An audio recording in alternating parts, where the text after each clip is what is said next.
being given their final inspection before being sent to London to be used on the Capital Circle line. Now, businesses like this are a good news story for the government. But what about the economy as a whole? Is George Osborne on the right track? Back in 2010, his plan was to clear the deficit. That's the difference between the amount the government receives in revenues and the amount it spends by April 2016.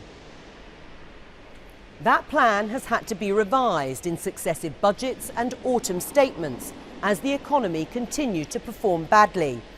So that now the current forecast is we won't be back in surplus until 2018. But it's not all bad news. And on economic growth, the Chancellor may have a better than expected story to tell. Back in 2012, the economy grew by just 0.3%.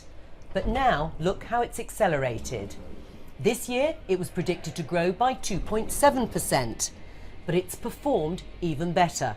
In fact, last month, the Bank of England predicted growth of 3.1%, making the UK the fastest growing economy in the developed world. So, with the economy showing strong growth, you'd expect the Chancellor's task of reducing borrowing to be a little bit easier. But let's take a look at the deficit figures this year. That's the period between April 2014 and April 2015.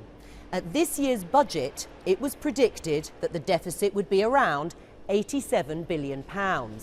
But figures for the year so far suggest the deficit will actually be nearer £100 billion. It leaves George Osborne, the